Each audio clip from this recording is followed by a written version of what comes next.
এখন আমরা যে বিষয়ের জন্য আমরা অধীর আগ্রহে অপেক্ষা করে থাকি সেটা হলো ইষ্ট প্রসঙ্গ।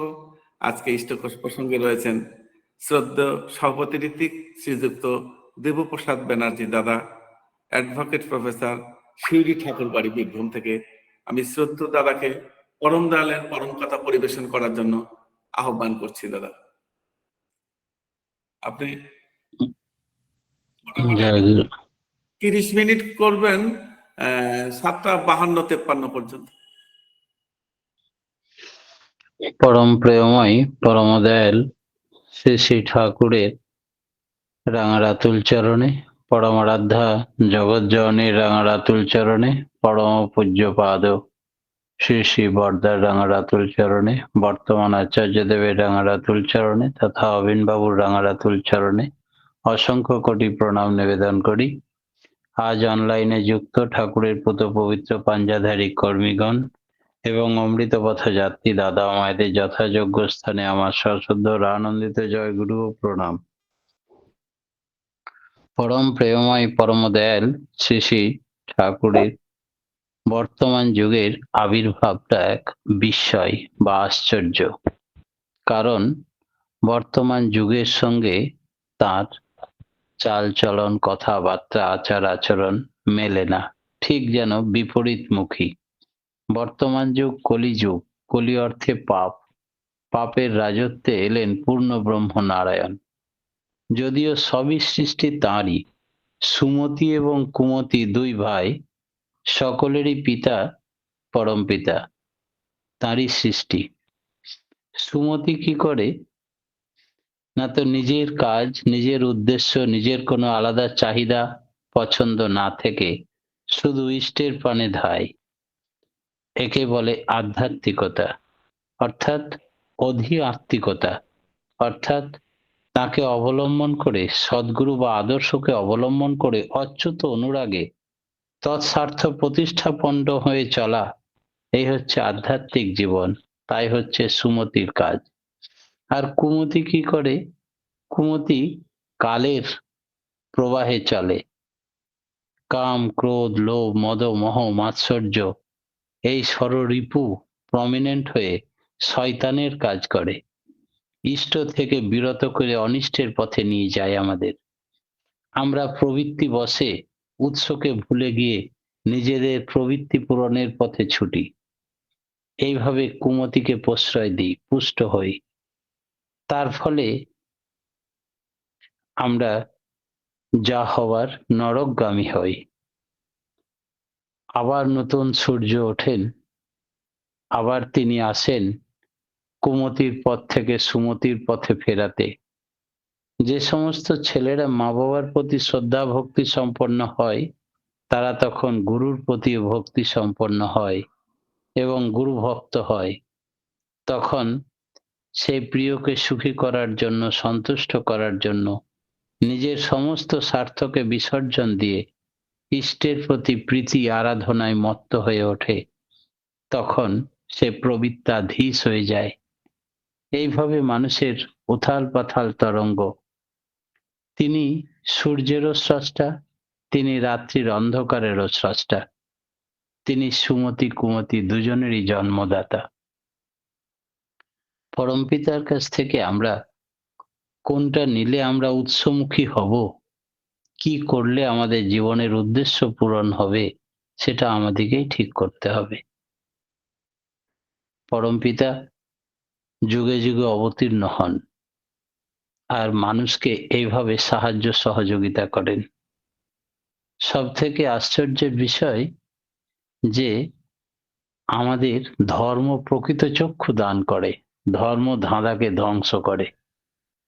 প্রকৃত চক্ষুটা কি? আমরা ঈশ্বরের সৃষ্টি ও সন্তান। সেটা বোঝা যাবে কি করে? কিন্তু ঈশ্বরের যা যা গুণ আছে আমাদের মধ্যে সেই সেই গুণগুলো বিরাজমান। কিরকম? আমাদের ঈশ্বর এক এবং অদ্বিতীয়, বেদে একথা বলছেন। তাই আমরা প্রত্যেকে এক এবং অদ্বিতীয়। আমাদের কোনো নকল নেই, একেবারে পৃথক ছাঁচে ঢালা। চাল চলন, কথাবার্তা, চেহারা, আকৃতি সবকিছু পৃথক। কিছুতেই একে অপরের সঙ্গে হুবহু মিলিয়ে দেওয়া যাবে না। প্রত্যেকে আমরা এক এবং অদ্বিতীয়। ঈশ্বরের জন্ম নেই, মৃত্যু নেই, তিনি আজন্ম আমৃত্যু। ঈশ্বরের পুত্র পুত্রী হিসাবে আমরাও প্রত্যেকে আজন্ম আমৃত্যু। আমাদেরও জন্ম নেই, মৃত্যু নেই। কিরকম? আমাদের শরীরের জন্ম আছে, মৃত্যু আছে। শরীরের ত্যাগ করার পরেও, শরীরের মৃত্যু হওয়ার পরেও সূক্ষ্ম শরীরে আমরা জীবিত থাকি। আবার সময় সুযোগ পেলে টিউনিং সেম ভাবে বাবা মার মাধ্যমে নতুন শরীর ধারণ করে আসি। পূর্ব জন্মের কর্মফল, সংস্কার, কৃষ্টি, কালচার সঙ্গে নিয়ে আসি। তাই সেই স্বভাবজাত সাধনা যেখানে শেষ করেছিলাম সেখান থেকে আবার শুরু হয়। তাই আমাদেরও কখনো সূক্ষ্ম শরীর, কখনো স্থূল শরীর ধারণ করে থাকি। স্বভাবের কোনো পরিবর্তন হয় না, নেচার একই রকম থেকে যায়। স্থূল শরীরেও যে প্রকৃতির থাকে, সূক্ষ্ম শরীরেও সেই প্রকৃতির থাকে। আপনারা সকলেই পড়ে থাকবেন রবীন্দ্রনাথ ঠাকুরের জীবন স্মৃতিতে। তিনি তার খাজাঞ্চিকে মৃত্যুর পরে প্ল্যাঞ্চেট যোগে ডেকেছেন কিশোর রবীন্দ্রনাথ, নিয়ে জিজ্ঞেস করছেন যে আপনি মৃত্যুর পরে কোথায় আছেন, কেমন আছেন, সেখানের ব্যবস্থাপনা কিরকম? তখন তার খাজাঞ্চি বলছে, আমি মরে যা জানতে পেরেছি তোমাকে জ্যান্ততে তা জানিয়ে দেব কেন? তুমি মরবে যখন তখন তুমি জানতে পারবে, তার আগে আমি বলবো না। তাহলে আপনার মৃত্যুর পরেও তো রসিকতা কম হয়নি। তাহলে জেনে রাখো, জ্যান্ততে যে মানুষ যতটা রসিক, যে প্রকৃতির থাকে, মৃত্যুর পরে তার প্রকৃতি একই রকম থাকে, কোনো পরিবর্তন হয় না। শুধু তোমার শরীর আছে, আমার শরীরটা নেই। এরকম বহু ঘটনায় ঠাকুরও বলছেন তাই, যে নেচার, কালচার, সংস্কৃতি পরিবর্তন হয় না। এগুলো নিয়েই সে সূক্ষ্ম শরীরে বিরাজ করে, আবার নতুন শরীর ধারণ করে, তখন সেগুলো প্রকট হয়ে ওঠে। ঈশ্বরের যা যা গুণ, আমাদের মধ্যে সব গুণ আছে। তাহলে ঈশ্বর কি করছেন? বললেন এক অহম বহু স্বামী, আমি এক থেকে বহু হয়েছি। কেষ্টদা যখন জিজ্ঞেস করছেন আপনি এক থেকে বহু হয়েছেন, সৃষ্টি করেছেন সকলকে, তাই যদি হয় হে পরমেশ্বর পরমাত্মা, এই আকাশের তলে আপনি আর আমি এই মাচার মধ্যে আছি, এই বাঁধের উপরে আর কেউ নেই আজ, আপনি আমাকে প্রকট করে বলুন পরিষ্কার করে, তাহলে আপনি সৃষ্টিকে ধ্বংস করে দিচ্ছেন না কেন? ঠাকুর বললেন ইচ্ছা হচ্ছে না, তাই ইচ্ছা হইতে এক থেকে বহু হয়েছি, একে বলে লীলা, আলিঙ্গন। এই সৃষ্টির আলিঙ্গন আস্বাদন করার জন্য আমি এক থেকে বহু হয়েছি। প্রত্যেকটি জীব আমার সৃষ্টি, তারাও এক থেকে বহু হতে চায়, তাই তারা বংশ বিস্তার করতে চায়, তাই তারা নিজের বাড়ি থেকে আর একটা বাড়ি, আর একটা ঘর, আর একটা কিছু, যার যতটা সমর্থ ততটা সে বৃদ্ধি পেতে চায়। Being and becoming of existence is ধর্ম। ধর্ম লুকিয়ে রয়েছে তার জন্মের, সৃষ্টির প্রাক্কাল থেকে। তার পিতা এরকমটা, তাই ঈশ্বরের পুত্র পুত্রী হিসাবে আমরাও বৃদ্ধি চাই। কি অপূর্ব কথা! তাই আমরা ঈশ্বরকে ছেড়ে নই।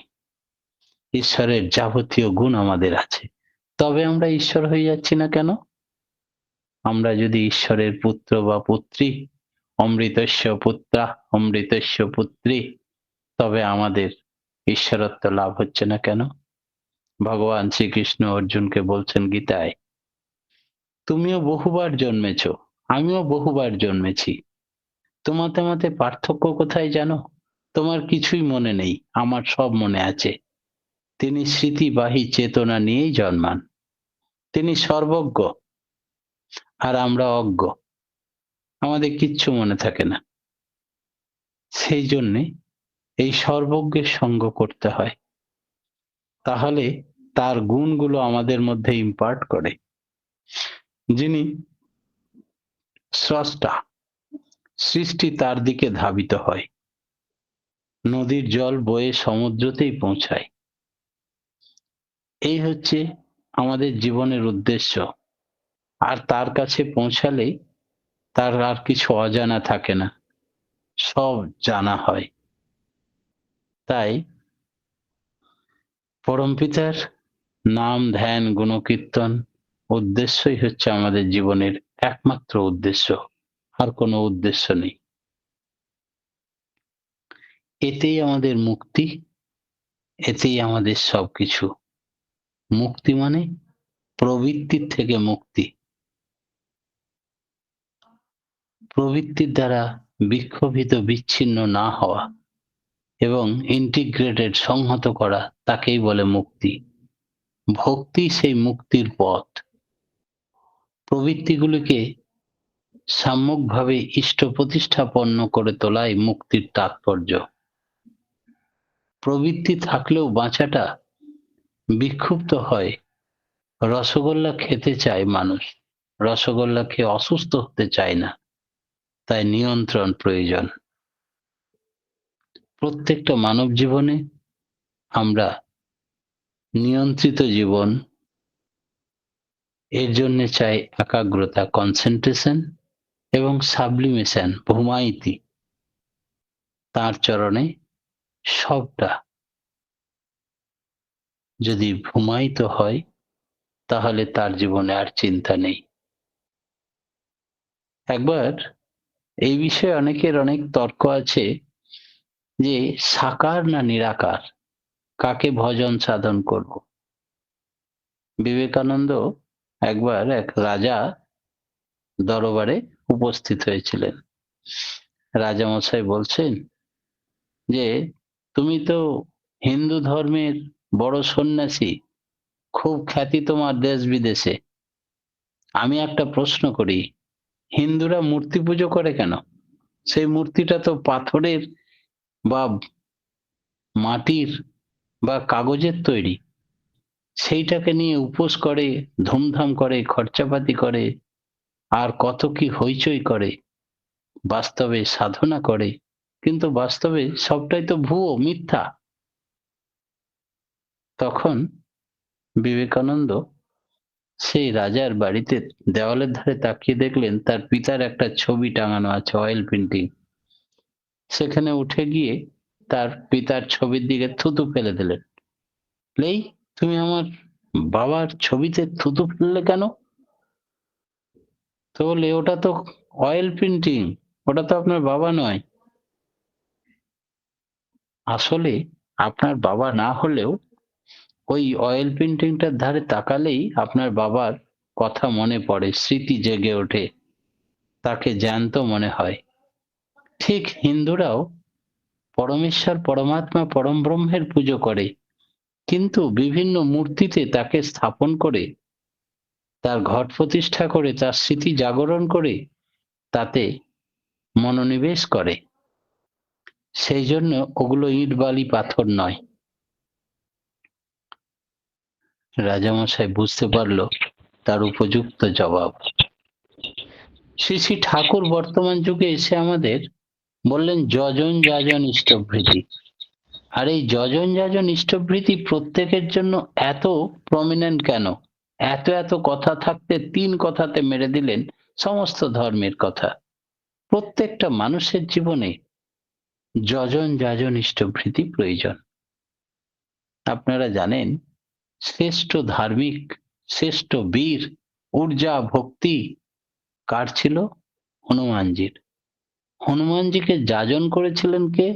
হনুমানজির এত ক্ষমতা ছিল না। যখন রামচন্দ্রের সঙ্গে প্রথম সাক্ষাৎকার হলো, তিনি তারকে গুরু বলে মনে মনে মেনে নিলেন। তারপরে রামচন্দ্রের ইষ্টের সমস্যার কথা শুনলেন। সীতাকে উদ্ধার করাই একমাত্র কাজ। সমস্ত বানর সেনা সমুদ্রের ধারে গিয়ে কয়েকদিন ধরে ভাবছে কি করে এই বিশাল সমুদ্র পার হওয়া যাবে? তখন জাম্ববান তাকে যাজন করতে লাগলেন। জাম্ববান তার যাজক ছিলেন। বললেন, হনুমান, তুমি স্মরণ করো, তুমি সাধারণ মানুষের মতো নও, তুমি পবন পুত্র। তুমি ছোটবেলায় তোমার ক্ষমতা বলে একেবারে উদীয়মান সূর্যকে রক্তিম দেখে তুমি পাকা ফল হিসাবে খেতে গেছিলে, মুখ পুড়ে গেছিল, সমস্ত দেবলোক কম্পিত হয়ে গেছিল যে এ কি ছেলে রে বাবা, ওর ক্ষমতাকে কমিয়ে দেওয়া হোক। তাই তুমি সাধারণ হয়ে আছো। তুমি যদি ইষ্টার্থে সেই ক্ষমতা প্রয়োগ করো তো তুমি অসম্ভব সম্ভব করে উঠতে পারো। তুমি একবার গর্জে ওঠো, নিজের সকাশে ফিরে যাও, বলো জয় শ্রীরাম। তখন হনুমান গর্জে ওঠে জয় শ্রীরাম বলে নিজের শরীরকে বড় করতে আরম্ভ করলেন। এত বিশাল আকার ধারণ করলেন।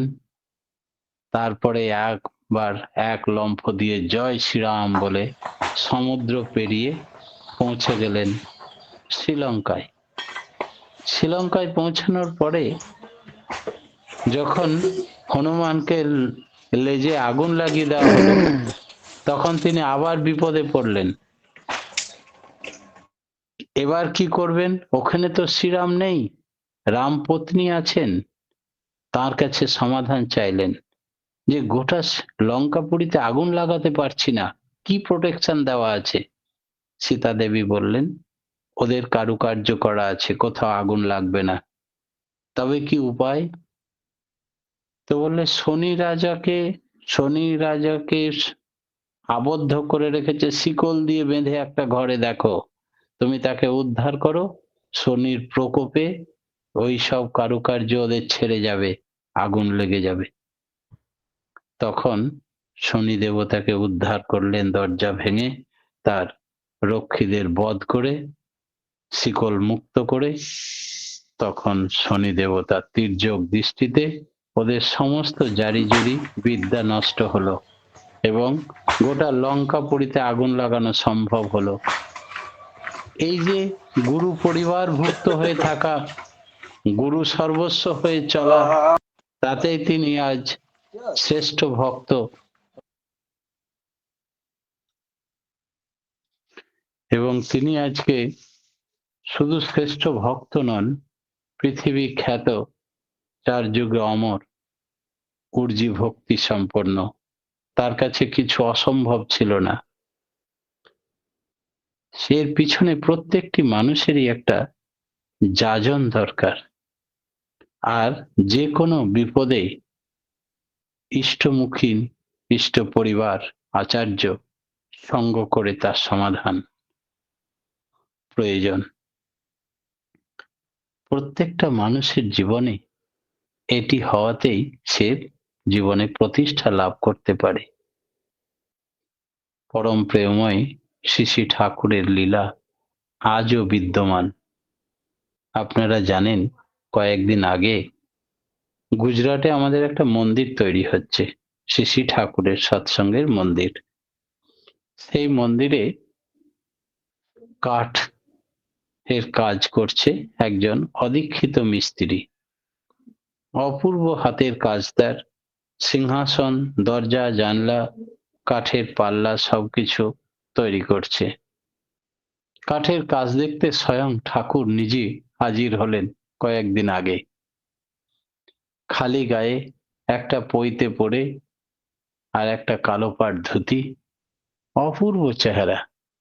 কাঠের মিস্ত্রির কাছে কিছুক্ষণ দাঁড়িয়ে থেকে বললেন, তোমার তো খুব সুন্দর কাঠের হাতের কাজ, খুব ভালো লাগছে, আমি তাই দেখতে চলে এলাম।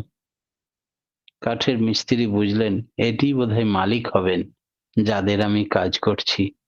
তাড়াতাড়ি একটা চেয়ারে বসতে দিলেন। ওখানে বসুন, বসে বসে দেখুন। কিছুক্ষণ বসে দেখার পরে ঠাকুর বললেন, আমাকে একটু শরবত খাওয়াতে পারো? তাহলে আমি তো এখন কাজ করছি একা হাতে, কোথায় শরবত পাই? আচ্ছা বসুন, আমি দেখছি বলে একটু দূরে গিয়ে একটা দোকান থেকে শরবত কিনে নিয়ে এসে ঠাকুরকে দিলেন। একটা গ্লাস, কাঁচের গ্লাস কিনে সেই গ্লাসে শরবত ঢেলে ঠাকুরকে নিজে হাতে দিলেন। ঠাকুর সেই নতুন গ্লাসে শরবত খেলেন। খাওয়ার পরে বললেন, এবার আমি আসি, তুমি তোমার কাজ করো। বললে, আজ্ঞে। আবার আসবেন। সে তো জানে না মালিক কে, কোথায় থাকে, কোথা থেকে এসছে, কোথায় যাবে, কিছুই জানে না। জানার প্রয়োজনও মনে করে না। তবে অপূর্ব সুন্দর দেখতে।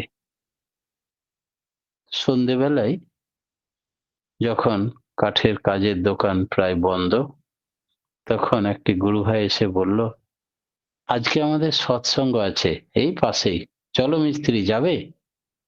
বললে, চলো।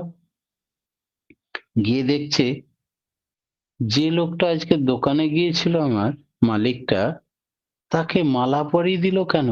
সে মারা গেল নাকি? রজনীগন্ধার মালা পরিয়ে দিয়েছে। মনটা বড় খচখচ করছে। অত সুন্দর চেহারা, কত সুন্দর কথা বলল, এর মাঝে মারা যায় নাকি? মারা গেলে তো কান্নাকাটি শুনতে পেতাম, কানে আসতো যে আমাদের মালিক মারা গেছে। সেসব তো কিছু নয়। এরা তো বেশ খোল, খঞ্জনি, হারমোনিয়াম, তার মাইক টাইক লাগিয়ে ধুমধাম করে ভোগ রাগ সাজিয়ে সৎসঙ্গ দিচ্ছে। তাহলে মারা তো মনে হয় আজকে যায়নি। সৎসঙ্গ শেষ হয়ে গেল, বলতে পারে না মিস্ত্রি বেচারা। হাতে প্রসাদের প্যাকেট নেওয়ার পরে বলল, আচ্ছা, এই মালিকের মালা পরিয়ে দিয়েছেন কেন গলায়? জ্যান্ত মানুষেরকে কি গলায় মালা দেয়? তখন বলছে, তার মানে? বলে, আজকে আমার দোকানে এই মালিকটা গেছিল আর আমাকে এক গ্লাস শরবত খেতে চাইলো, আমার কত সুখ্যাতি করলো, তোমার হাতের কাজ কত ভালো, তাই আমি দেখতে চলে এলাম। মালিকটা খুব ভালো, মিষ্টি কথা বলে। আমি কাজ ছেড়ে দিয়ে শরবত এনে দিলাম, সেই কাঁচের শরবতের গ্লাসটাও রাখা আছে। তো তাকে আপনারা মালা পরিয়ে দিলেন কেন? কিছু অঘটন হয়নি তো? সকলেই কেঁদে আকুল। বলে, মিস্ত্রি তুমি ভাগ্যবান। আচার্যদেবকে ফোন লাগায়, দাঁড়াও এক্ষুনি।